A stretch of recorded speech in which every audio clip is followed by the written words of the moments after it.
Lumos Maxima. Sorciers, sorcières et moldus, bienvenue sur la voie 9-3/4, le podcast pour les sorciers et les moldus. Je suis Séverine et je vous embarque avec moi dans le Poudlard Express direction Poudlard. Prenez une choco-grenouille, une bière au beurre et installez-vous confortablement. Sorciers, sorcières et moldus, répétez après moi. Je jure solennellement que mes intentions sont mauvaises. Plongez dans la pancine. Suivez le rappel tout. Écoutez, vous savez qui. Enfin non, je voulais dire vous savez quoi. Rendez-vous à la bibliothèque sans oublier de passer par la volière. Lisez la Gazette des sorciers et dirigez-vous dans votre salle commune. Vous êtes sur la voie 9-3/4, le podcast pour les sorciers et les moldus. Méfait accompli. Bonjour chers sorciers, sorcières et moldus, bienvenue dans ce nouvel épisode de la Pancine. Aujourd'hui, pour finir en beauté avec la saga des animaux fantastiques, et toujours en l'honneur du 3e volet qui est sorti au cinéma ce mois-ci, nous allons parler d'un personnage particulier. Un personnage qui est avide de pouvoir et de contrôle. Avez-vous deviné de qui il s'agit ? Eh oui, nous allons parler de Gellert Grindelwald. Bon, en même temps, c'est le titre de l'épisode, donc c'était facile à deviner. Et du coup, on va commencer de suite.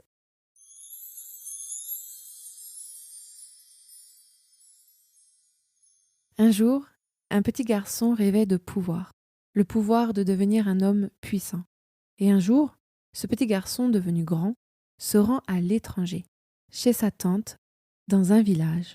Sa tante lui présenta un jeune sorcier ambitieux qui rêve lui de gloire et de succès. Sympathisants, ils se mettent tous deux en quête d'une légende, la légende des reliques de la mort. Mais un drame se produit et ce jeune sorcier devenu homme perdit ce nouvel ami qui arrêta sa quête afin de combattre les forces du mal.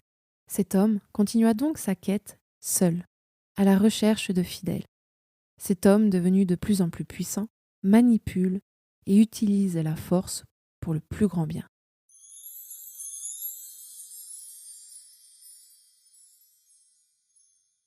Gellert Grindelwald est né en 1883 et est décédé en 1998 par un mage noir puissant qui n'est autre que vous savez qui.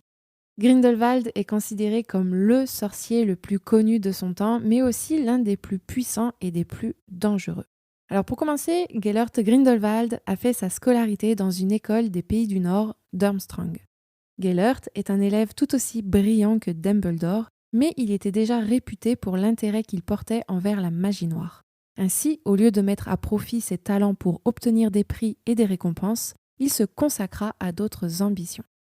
Il grave notamment sur l'un des murs de l'école un symbole, un étrange symbole semblable à un œil triangulaire aux yeux de Harry, symbole synonyme de provocation qui d'ailleurs sera repris quelques années plus tard par des élèves de l'école pour impressionner et provoquer. Certains étudiants, ayant perdu des proches à cause de ce symbole, décident de stopper le mouvement en donnant une petite leçon à ces chenapans. À l'âge de ses 16 ans, Gellert est ainsi renvoyé de l'école qui, suite à ses expériences douteuses, ne pouvait plus fermer les yeux. Et suite à son renvoi, il voyage à l'étranger chez sa tante pour quelques mois. Grindelwald séjourne donc à Godric's Hollow chez sa tante Bathilda Tourdesac. Cette dernière lui présente Albus Dumbledore. Tous deux sympathisent très vite et s'échangent de nombreuses lettres même après s'être vus toute la journée. Ils avaient pour projet d'établir une domination des sorciers sur les moldus pour le plus grand bien des moldus selon Albus. Les deux hommes sont devenus bien plus que de simples frères et ils ont pour projet de partir en quête de la légende des reliques de la mort, mais également de rassembler des partisans. Seulement, comme je vous l'ai expliqué dans la pancine de Albus Dumbledore, un drame survient. Albus perd sa sœur Ariana. Le projet d'Albus et de Grindelwald déplaît fortement à Aberforth, qui le fait remarquer à son frère Albus. Mais une dispute éclate et Grindelwald lance le sortilège Doloris sur Aberforth. Albus tente de l'arrêter. Tous les trois s'affrontent et l'un des sorts touche et tue Ariana qui les avait rejoints. Personne ne sait de qui provient le coup fatal. Suite à cela, Grindelwald quitte le pays précipitamment sans assister à l'enterrement d'Ariana. À ce moment-là, en fait, il était déjà connu dans son propre pays pour de nombreux crimes et ne veut absolument pas ajouter ce décès à son palmarès. Ce drame sépare définitivement Albus Dumbledore de Gellert Grindelwald. Tous deux ayant une relation intense et amoureuse, il faut le dire maintenant, on le sait, c'est ça, ils ont fait un pacte de sang où ni l'un ni l'autre ne peut s'affronter. Gellert garde le pacte de sang sur lui, il en est donc le gardien en quelque sorte. Gellert part donc poursuivre leur quête seul, et il part donc à la recherche d'une baguette magique, la baguette de Suro, une baguette puissante qu'il parvient à retrouver chez Gregorovitch, un fabricant de baguettes. Le symbole des reliques de la mort devient alors la marque de Grindelwald par de nombreux sorciers grâce à sa popularité. Sa signification initiale a été du coup détournée, elle est alors connue seulement par très peu de sorciers. Et la majorité des sorciers va associer ce symbole à Grindelwald. En 1926, Grindelwald est recherché par le monde des sorciers et fait la une des journaux. Effectivement, après de nombreux meurtres, Grindelwald a disparu sans laisser aucune trace. En réalité, il a pris l'apparence de Perceval Graves, le directeur du département de la justice magique du MACUSA, donc le congrès magique des États-Unis d'Amérique, pour se cacher et utiliser les pouvoirs d'un jeune obscurial, Croyance Belbos. Mais il est démasqué par Norbert Dragono en lançant le sortilège Revelio sur lui. Gellert Grindelwald est enfin retrouvé, il est arrêté et conduit en prison. En 1927, Grindelwald s'échappe de la prison en profitant de son transfert organisé par le MACUSA et le ministère de la Magie. Il rejoint l'Europe et se rend à Paris. Il s'installe, accompagné de plusieurs de ses disciples, dans un appartement luxueux de la capitale en faisant tuer les moldus qui y habitent. Il y reste à l'abri jusqu'à ce que Vinda Rosier lui ramène Queenie Goldstein, une légilimens et sœur de Tina, une aurore du MACUSA. Queenie, méfiante, écoute Gellert qui parvient à la faire réfléchir grâce à de belles paroles remplies d'espoir pour son avenir.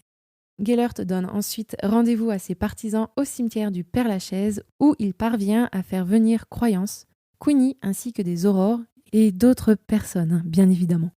Là, il y fait un discours pour prouver que les aurores sont plus violents que lui et pour preuve, il parvient à faire tuer une jeune femme par l'un d'eux. À ce moment-là, Gellert se fait voler le pacte de sang par un petit filou, le nifleur de Norbert Dragono. Et après avoir ordonné à ses fidèles de partir et de faire passer le message, il lance un sortilège qui fait apparaître un cercle de flammes magiques qui ne laissera passer que ses partisans les plus fidèles. Mais le sortilège tue également plusieurs aurores. Croyance et Queenie rejoignent Gellert et Gellert part également laissant derrière lui son sortilège qui menace de détruire toute la ville. Grindelwald se rend ensuite chez lui dans son château de Normengard en Autriche avec ses partisans dont Croyance et Queenie. Il dévoile à Croyance sa véritable identité qui selon lui serait Aurelius Dumbledore, le frère d'Albus Dumbledore et qu'il cherche à le détruire. Alors attention, alerte, alerte, alerte, si vous n'avez pas vu le 3e volet des Animaux Fantastiques, les secrets de Dumbledore, arrêtez de suite d'écouter le podcast, enfin du moins à 9 minutes et 25 secondes, parce que je vais vous parler de la suite de l'histoire de Gellert Grindelwald en vous résumant un peu son parcours dans le 3e volet. Donc si vous ne souhaitez pas entendre son histoire pendant cette période-là, je vous invite à prendre le porte au loin et à avancer jusqu'à 11 minutes et 30 secondes. Vous entendrez un petit bruit magique qui signifiera que c'est terminé. Et oui, je ne suis pas une sorcière, mais je suis une pro du montage moi maintenant. Et pour ceux qui veulent connaître son histoire, suivez-moi dans la pancine.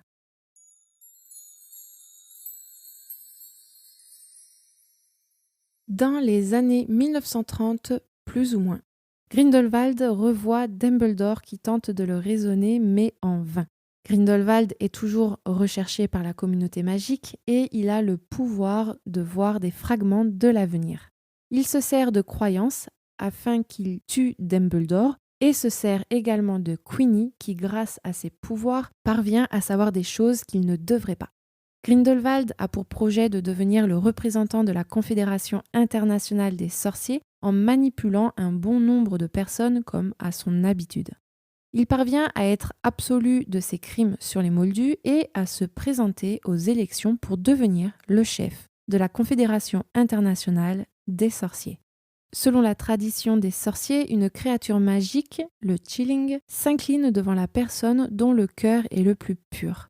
Et la marche du Chilling est une cérémonie traditionnelle au cours de laquelle la créature décide du prochain chef en s'inclinant devant le candidat le plus digne de confiance. Gellert Grindelwald parvient à se procurer cette créature pour l'ensorceler et ainsi assurer son élection. Aussitôt élu, il déclare la guerre aux Moldus et punit Jacob avec le sortilège Doloris de sa soi-disant tentative d'assassinat envers lui. Seulement sa manipulation est dénoncée et une nouvelle élection a lieu. Un nouveau chef est choisi. Grindelwald, impuissant face à ce revirement de situation, attaque Croyance en tentant de le tuer. Albus, voulant protéger Croyance, lance un contre-sort en même temps que son frère Abelforce qui étonnamment rompt le pacte de sang. Grindelwald et Albus s'affrontent pour le plus grand bien. Ils s'affrontent violemment puis hésitent.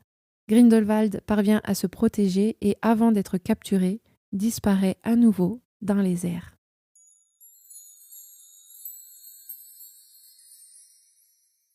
On sait ensuite, grâce à la carte Choco-Grenouille d'Albus Dumbledore que Harry découvre dans le train, que le mage Gellert Grindelwald est écrasé par Dumbledore en 1945. Enfin, écrasé. Victoire écrasante, quoi. Gellert est alors enfermé à vie dans sa propre prison de Nurmengard, dans la plus haute fenêtre de la plus haute tour. Prison qu'il a fait bâtir et où figure sur la porte d'entrée le dicton « Pour le plus grand bien ».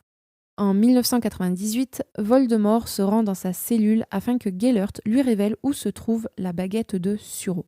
Grindelwald, aucunement surpris de sa visite, lui sourit tout en le prenant de haut. Il s'en amuse, le provoque en lui disant qu'elle ne lui appartiendra jamais. Furieux, vous savez qui explose de rage et Voldemort tue Gellert Grindelwald.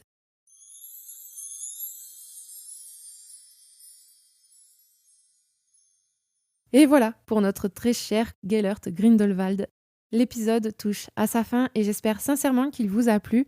Alors pour ma part, j'ai adoré retracer son histoire de ce mage qui est mon préféré, je vous l'avoue. Je préfère largement Grindelwald que Voldemort. Est-ce que Johnny Depp y a contribué ? Peut-être. En tout cas, même le nouvel interprète, Mads Mikkelsen, je le dis peut-être mal, j'en suis désolée. Cet acteur, il est très bien, je trouve, dans le rôle et je ne vous cache pas qu'il me fait beaucoup plus peur que Johnny Depp finalement. Je le trouve vraiment impressionnant dans ce rôle et si vous n'avez pas vu le film, allez le voir encore parce qu'il est toujours disponible bien sûr. Tiens, d'ailleurs, faisons un petit sondage. Dites-moi si vous aimez bien le personnage de Gellert Grindelwald ou pas du tout. Le sondage sera disponible jusqu'au 15 mai 2022 si vous voulez y répondre. Allez-y.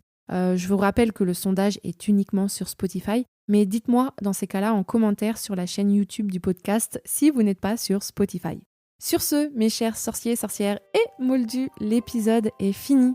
Je vous souhaite à tous de passer une agréable journée ou nuit et je vous dis à très vite pour un nouvel épisode magique. Salut, salut! Sorciers, sorcières et moldus, merci infiniment de m'avoir écouté. J'espère que vous avez passé un très bon moment. Laissez-moi une ou plusieurs petites étoiles, un commentaire, ça fait toujours plaisir et surtout, c'est déduit par les impôts moldus. Et les gobelins ne vous en tiendront pas rigueur, je vous le promets. Je vous retrouve dans 15 jours pour un nouvel épisode magique.